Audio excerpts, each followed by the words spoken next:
안녕하세요. 오늘의 데일리 뉴스레터에 오신 것을 환영합니다. 1. 극동에서 두 번째로 큰 도시. 2. 러시아의 대참패가 코앞에 다가왔다. 3. 대한민국의 새로운 영토. 한번 진실을 알아봅시다. 러시아 연방의 해체 패배가 점점 다가올수록 러시아 시민들은 혼란에 빠지거나 어찌할 바를 모르고 있는 것이 사실인데요. 이런 가운데 패배한 이후 러시아가 연방 해체와 더불어 나라 잃은 민족이 될 수 있다는 관측이 나오고 있습니다. 이미 어떤 지역은 독립을 위해 목소리를 내고 있다고 하는데요.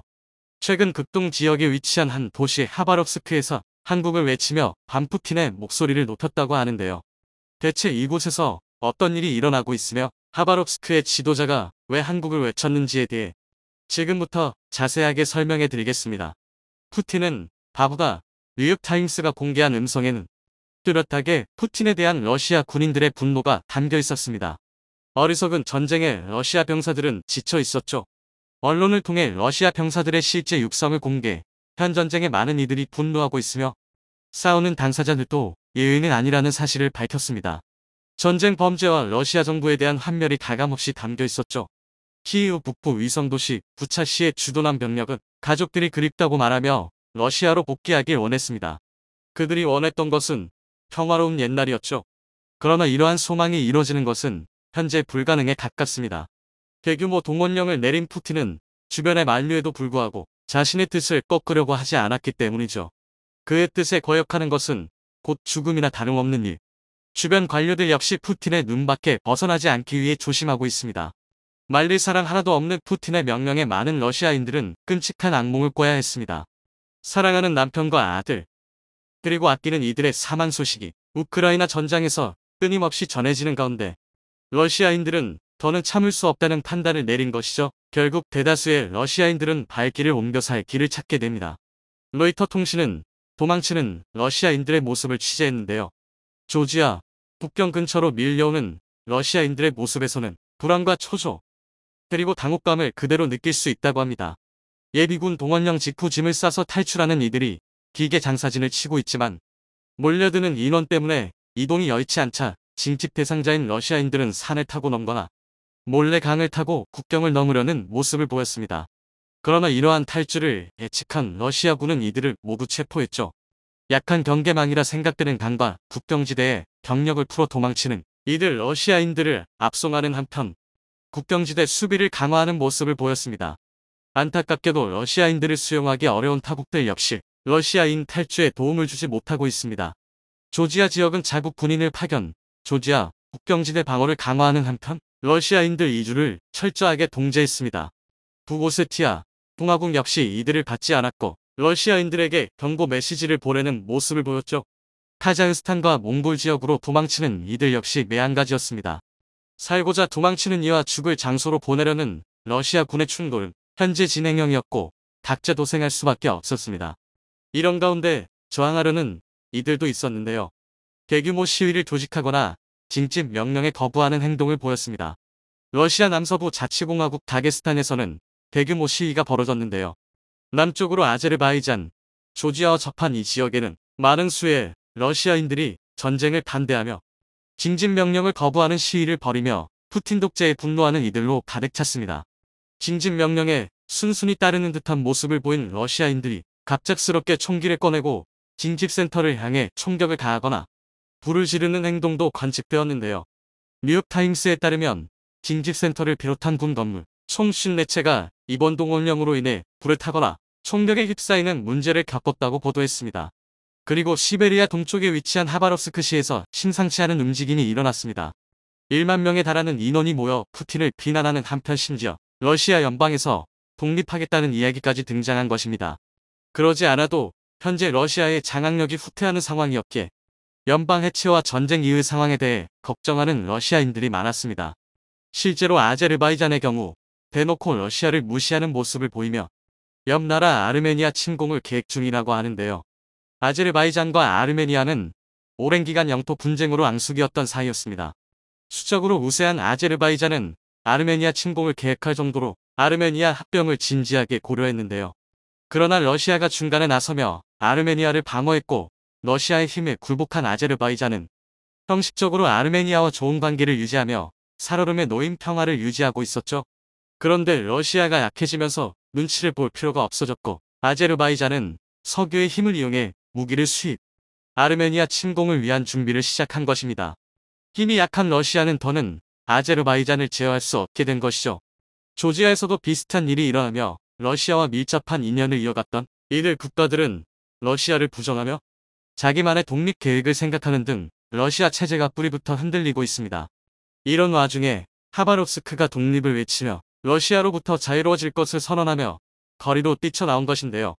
이미 2020년경 반정부 시위 집단이 푸틴을 공격하며 하바롭스크의 자유를 외쳤던 적이 있었기에 이상한 일은 아니었습니다. 2020년 당시에도 반푸틴에 대한 반감으로 모인 시민들이 자발적으로 시위대를 구성하며 러시아 정부를 공격했죠. 세르게이 푸스갈이라는 하바롭스크 주지사의 퇴진 때문에 촉발된 시위도 인망을 얻던 그가 갑자기 러시아 연방정부로부터 구금당하면서 발생한 일이었습니다.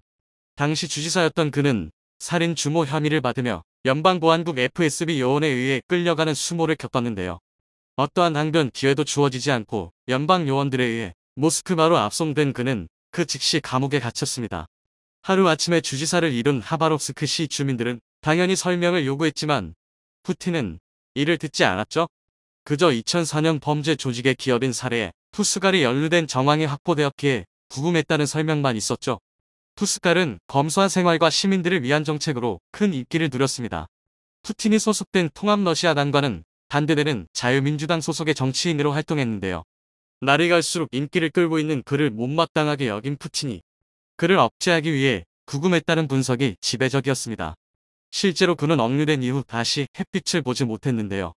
이때 당시 10주 넘게 항의가 이어지면서 독립에 대한 이야기가 등장했었으며 하바롭스크 지역은 푸틴을 인정하지 않는다고 말하며 독자적인 통치를 원한다는 주장이 나왔었죠.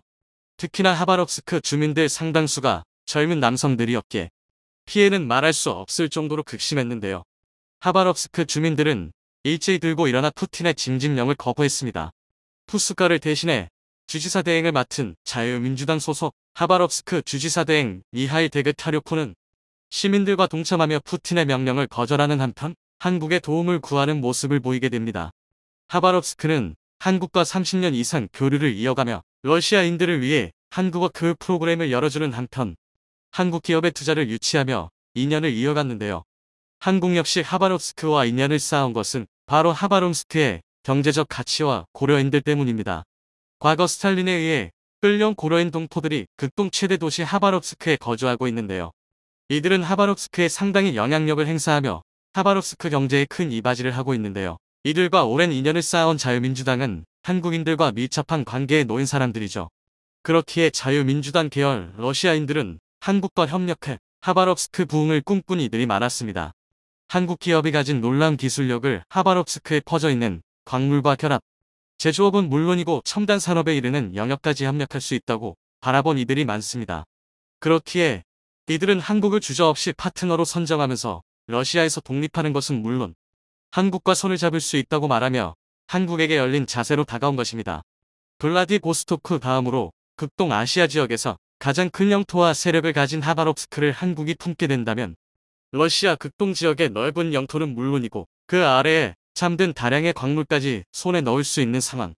당연히 한국의 영토가 넓어지는 것은 물론이고 이들과 협력을 통해 과거 잃어버렸던 옛 만주와 간도 영토까지 자연스럽게 한국이 회복할 수 있는 셈이죠.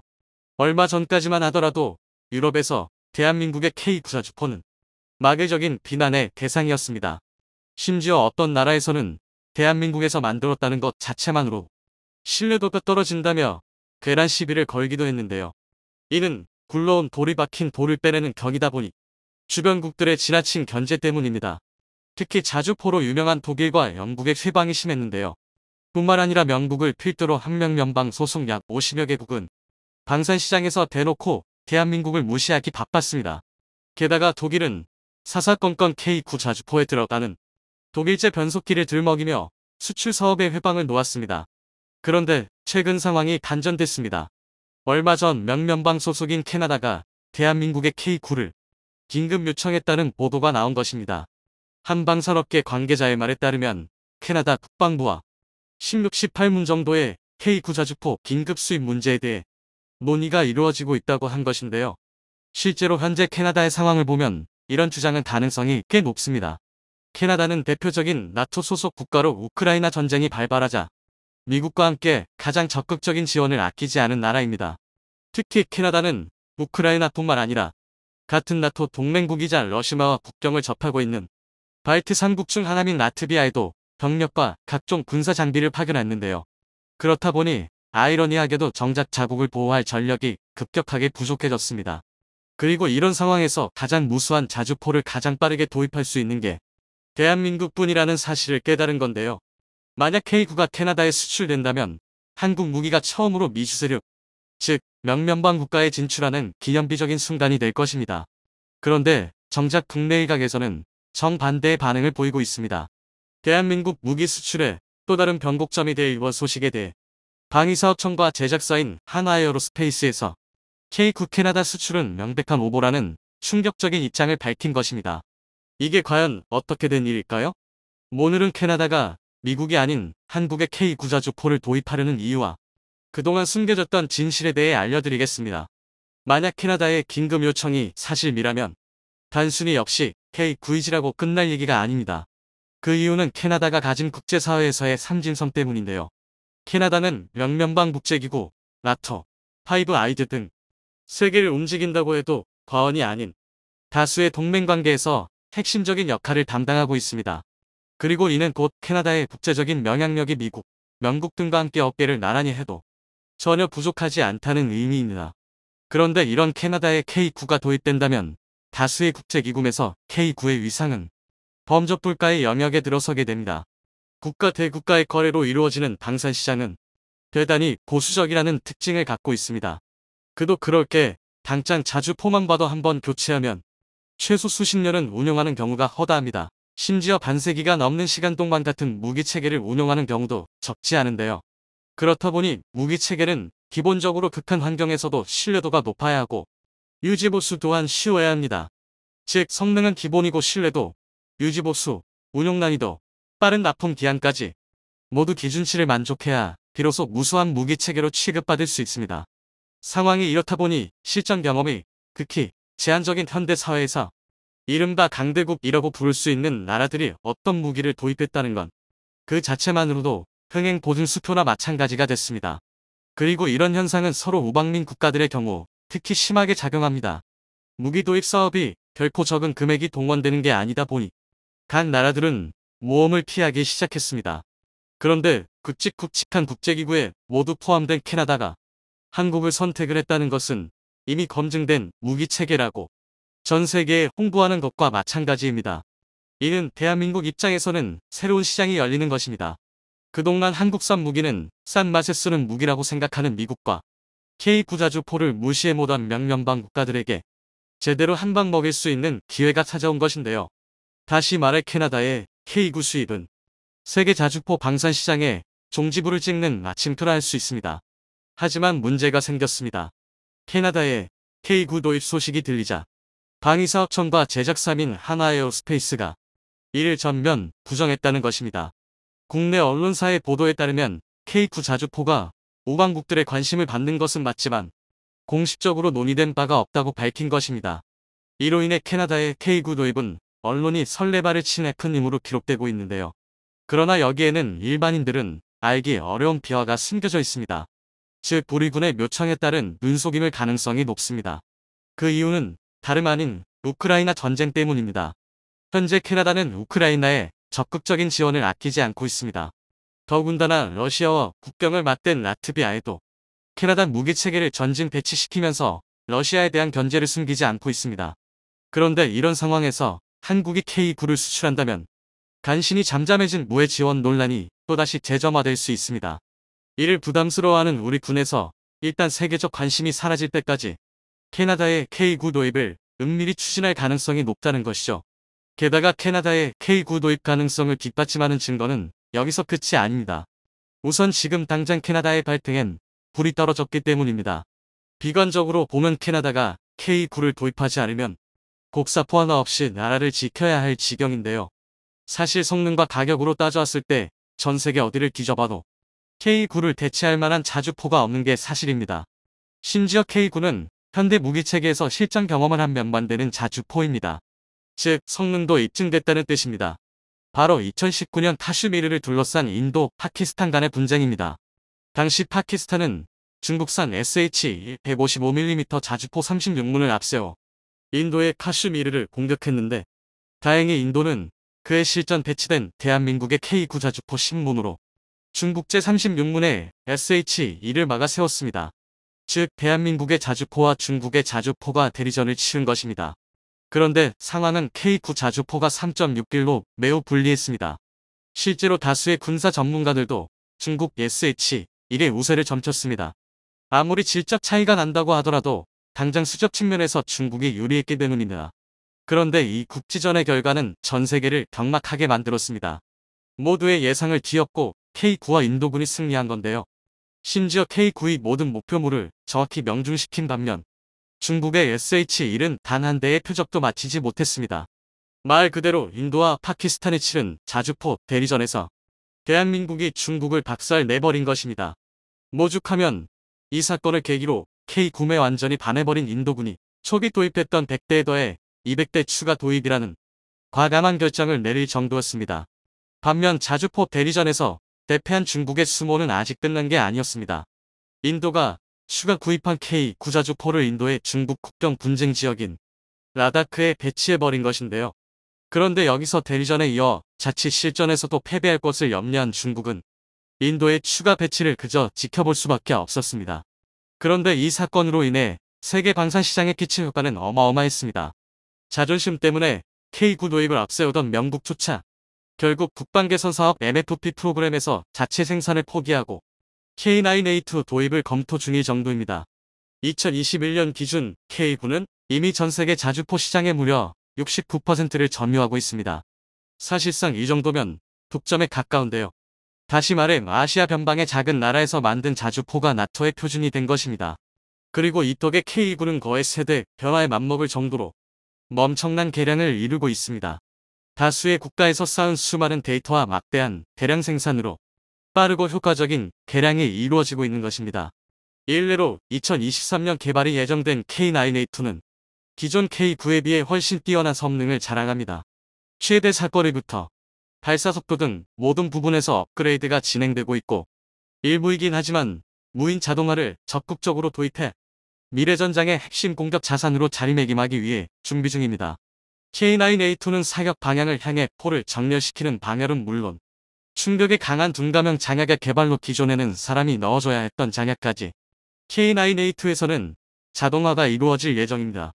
이로 인해 운용 인력이 줄어들어 겨우 2명만 있으면 자주포의 주행과 사격 등 모든 운용이 가능합니다. 심지어 여기서 끝이 아닙니다.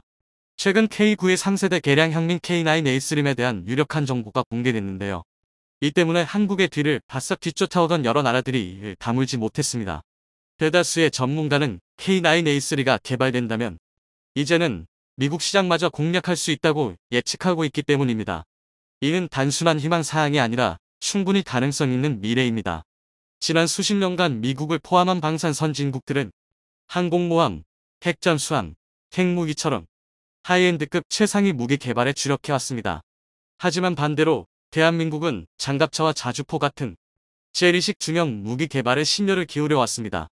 그리고 우리의 모든 기술이 집약된 K9A3는 이런 노력이 쌓여 만든 자주포의 정점입니다. 이는 K9A3에서 가장 주목할 부분인 무인화 기술만 봐도 잘 알 수 있는데요. 현재 한국은 적어도 지상 무기 체계의 무인화 기술 부분에서는 미국을 압도하고 있습니다. 실제로 지난 10월 미국 국방부가 주관하는 해외 비교 성능 시험 FCT의 대상 장비로 하나 디펜스의 아리온 스맷이 최종 선정되었습니다. FCT는 미 국방부에서 동맹국이 보유한 무수한 기술을 평가하고 차기 미군의 무기 개발 사업에 핵심 기술을 적용하기 위한 연구 개발 사업입니다. 그런데 여기에 대한민국 보병 전투지원 다목적 무인 차량이 선정된 것인데요. 다시 말해 이 말 뜻은 미국이 대한민국의 무인화 기술을 구매하겠다고 요청한 것입니다. 그리고 아리온 스맷은 미8군 작전부 사령관 등 미군의 중요 관계자들이 참석한 실제 시면에서 세계 최고 수준의 무인화 기술이 무엇인지 여실히 보여주었습니다. 하지만 앞으로 개발될 K9A3는 아리온 스맷보다 훨씬 뛰어난 무인화 기술이 적용될 예정입니다. 무선 K9A3는 주행에만 조종사가 개입하고 C4I 사격 통제 체계를 통한 완전 자동 사격이 이루어지는데요. 유민 자주포 1문과 무인 자주포 5문이 한 개 포대를 이루기 때문에 더욱 정밀한 사격은 물론 인구 감소에 상관없이 최상의 전투력을 유지할 수 있다는 장점이 있습니다. 상황이 이렇다 보니 앞으로 수십 년의 포병 전력을 생각한다면 지구상 어느 나라라도 대한민국의 K9를 선택할 수밖에 없습니다. 이미 자주포 생산 체계가 무너진 유럽은 말할 것도 없고 미국 또한 막대한 비용과 시간을 투자하는 것보단 이미 검증된 K9를 선택할 확률이 대단히 높습니다. 더군다나 영국의 K9A2 도입 검토, 캐나다 K9 긴급 요청이 실질적인 성과로 나타난다면 이 확률은 더욱 높아질 텐데요. 현재 대한민국의 K9 자주포는 성능과 유지 보수 능력은 물론 실전 경험에서까지 그 가치를 증명했습니다. 사람들이 브랜드 상품을 찾는 이유가 균일한 품질과 서비스에 대한 신뢰가 바탕인 것처럼 세계 각국의 나라가 사용 중인 K9이야말로 자주포 시장의 진정한 명품 브랜드라고 해도 절대 과언이 아닙니다. 우리가 많이 쓰는 말 중에 남중지추라는 사자성어가 있습니다. 뛰어난 사람은 아무리 숨기려 해도 결국 드러날 수밖에 없다는 뜻인데요. 우크라이나 전쟁에 또다시 반전이 일었습니다. 이로 인해 일각에서는 폴란드가 우크라이나 전쟁에 참전할 수 있다고 제기했습니다. 원인은 폴란드 국경에 떨어진 미사일이 러시아제가 맞다는 주장이 다시 등장했기 때문인데요. 이 사고로 폴란드인 2명이 숨지는 사건이 발생했는데 이 공격의 주체가 러시아인지를 두고 G7과 나토 등 세계 여러 강국들이 긴급회의를 열었습니다. 미국 바이든 대통령이 미사일의 정체가 우크라이나군이 요격을 위해 발사한 S-300 미사일이라고 발표하면서 이 사건은 일단락되는 듯 보였는데요. 하지만 우크라이나의 젤렌스키 대통령이 반발하면서 미국의 주장을 뒤엎었습니다. 젤렌스키 대통령은 탄두 중량이 100kg이 넘지 않고 장약량은 수십 kg에 불과한 S-300이 터진다고 깊이 5m, 직경 20m짜리 구멍이 생겼다는 것은 도저히 말이 안 된다며 폴란드를 공격한 미사일은 러시아가 발사한 미사일이 맞다고 강변했습니다. 그런데 충격적이게도 이 주장을 서방의 많은 매체들이 지지하며 나서고 있습니다. 심지어 일부 군 전문가들은 만약 우크라이나의 주장이 사실이라면 폴란드가 나토를 소집해 러시아를 침공하는 게 가능할 뿐만 아니라 이제 우크라이나 전쟁은 폴란드군의 움직임을 예의주시해야 한다고 말하고 있습니다. 그런데 이들의 분석과 달리 폴란드의 안제이 두다 대통령은 전쟁을 할 마음이 없는 것 같습니다. 폴란드에 미사일이 떨어진 날 러시아의 유명 코미디언이 프랑스 마크롱 대통령으로 분장해 폴란드 대통령은 러시아와의 전쟁을 바라지 않으며 각별히 조심하고 있다라고 풍자하기도 했는데요. 이은 다시 말해 폴란드 대통령은 우크라이나 전쟁에 참전하는 것을 극도로 꺼리고 있다는 방증이기도 합니다. 따라서 폴란드가 우크라이나 전쟁에 참전하는 일은 그다지 가능성이 높지 않습니다. 하지만 이와 별개로 지금의 우크라이나 전쟁에 참전하는 것을 원치 않는 안제이 두다 대통령조차 이 다음 전쟁 준비에는 상당히 진심인 것 같습니다. 지난 수개월간 폴란드와 한국이 맺은 방산 수출 계약이 규모와 건수가 폭증한 것만 봐도 이 사실을 잘 알 수 있는데요. 특히 AS-21 레드백 장갑차에 대한 폴란드의 관심이 대단합니다. 이미 폴란드 현지에서 레드백 운용을 위한 여러 테스트를 진행하고 있을 정도인데요. 오늘은 폴란드가 K2흡표를 시작해 레드백 장갑차까지 도입하려는 이유와 폴란드가 유독 한국 무기 도입에 열을 올리는 이유에 대해 알려드리겠습니다. 우리나라 많은 국민들이 요즘 궁금해하시는 게 하나 있는데요. 대한민국 방산무기가 뭐가 그렇게 대단하다고 폴란드카 연일 수조 원의 계약을 체결하는 것에 많은 의문을 갖습니다. 그도 그렇게 폴란드가 한국에서 구입한 무기 대금이라면 자신들이 마음만 먹으면 미국산 무기를 구입하는 게 불가능하지 않기 때문인데요. 그런데 이상하게 세계 많고 많은 나라들 중에 폴란드는 유독 한국산 무기만 고집하고 있습니다. 폴란드에서 시험 평가를 받고 있는 AS-21 레드백 보병 전투차의 영상을 공개했습니다. 이 모습에 많은 이들이 깜짝 놀랐습니다. 한국의 시험 테스트에서 폴란드가 그만 레드백에 홀딱 반해버렸기 때문인데요. 사실 당시 분위기만 보면 수출이 거의 성사된 것처럼 보였습니다. 그래서 일부 무기 브로커들은 폴란드가 이미 차기 보병 전투차로 한국의 레드백을 내정한 것이 아니냐는 이야기가 돌고 있을 정도입니다. 그런데 그럴만합니다. 과거 폴란드가 자체 제작한 보르숙 장강차의 성능이 우리 레드백에 비해 크게 부족하기 때문인데요. 폴란드의 보르숙 장갑차는 전장 7.5m, 전폭 3.5m, 전고 2.7m, 중량 25톤짜리의 보병 전투차입니다. 또 엔진은 독일 MTU사의 D2750마력 디젤 엔진이 사용됐고 주포는 미국의 부시마스터 LL 30mm 기관포를 탑재했습니다. 그런데 현재 폴란드의 장강차 수준이 한국에게는 부식이 되어 개량을 추진 중인 K21 보병 전투차와 비슷한 스펙입니다. K21 보병 전투차는 전장 6.9m, 전폭 3.4m, 전고 2.6m에 D2840 렉스 850마력 디젤 엔진을 쓰고 있고 중량도 보르숙 장갑차와 비슷한 25톤인데요. 이렇게만 보면 그다지 문제가 없는 좋은 장갑차처럼 보입니다. 하지만 현실은 전혀 아닙니다. 보르숙 장갑차는 문제가 많아도 너무 많습니다. 먼저 화력에 딸립니다. 부시 마스터 II 기관포는 드론을 상대로는 나름 괜찮은 무기지만 전차의 뒤에서 보병을 엄호하는 보병 전투차의 주포로 쓰기에는 너무 약한 무기입니다. 이에 반해 K21 장갑차는 기관 부대의 선봉에서 기계와 보병을 지원하는 보병 전투차라는 목적에 맞게 79경장 40mm 기관포인 국산 K40을 장비하고 있습니다. 그래서 두 전차의 화력을 놓고 따지면 K21이 보르숙을 압도합니다. 미는 K21의 개량형인 AS21 레드백 역시 마찬가지인데요. 레드백은 호주의 요구에 따라 30mm 기관포를 사용하는 것과니 한국에 배치되는 레드백은 우리 군의 상황을 고려해 40mm 기관포 탑재를 염두에 두고 설계됐습니다. 그러니까 폴란드가 업권을 요구하면 언제든 이 요구사항을 들어줄 수 있다는 것입니다. 게다가 미국의 M2 브래들리 보병 전투차처럼 차량 외부에 설치된 대전차 미사일과 부무장으로 설치된 RWS 덕에 보조 화력에서도 보르숙 장갑차를 압살합니다. 그리고 이런 격차는 장갑차의 또 다른 핵심 요소인 방어력에서도 분명히 드러납니다. 먼저 레드백과 보르숙은 장갑의 수준이 다릅니다. 보르숙은 25톤 차량에 증가 장갑을 부착해 40톤 수준의 중장갑차로 업그레이드할 수 있습니다. 하지만 아무래도 증가 장갑을 얹다 보니 방어 효율이 떨어지고 무거워지는 단점이 생깁니다. 보르숙 장갑차는 750마력 엔진을 쓰기 때문에 증가 장갑을 장착했을 때 기동성도 크게 떨어지게 되는데요. 이에 반해 레드백은 애초부터 중장갑차로 설계됐기에 커다란 차체에 두껍게 장갑을 둘렀습니다. 이는 레드백의 스펙을 살펴보면 확실히 알 수 있습니다. 레드백은 전장 7.7m, 전폭 3.6m, 전고 3.7m에 차체 중량 42톤으로 보르숙 장갑차보다 훨씬 크기가 큽니다. 그럼에도 장갑은 더 두껍습니다. 상당한 무게를 차지하는 철제 궤도를 고무 궤도로 바꾸고 그만큼 여유있는 부분을 장갑에 추가로 투자했기 때문입니다. 뿐만 아니라 K9 자주포가 사용하는 1000마력 엔진을 쓴 덕에 거의 전차 수준인 차체 무게에도 불구하고 최대 시속 70km를 안정적으로 낼 수 있습니다. 장점은 또 있습니다. 미래전에 대응하기에 반드시 필요한 첨단 방호체계에서도 레드백은 보르숙을 압도합니다. 일례로 지금 보신 영상은 하나 호주법인이 레드백에 달린 아이언 피스트로 대전차 로켓을 요격한 모습입니다. 날아오던 로켓을 단박에 격추하는 모습이 아주 인상적인데요.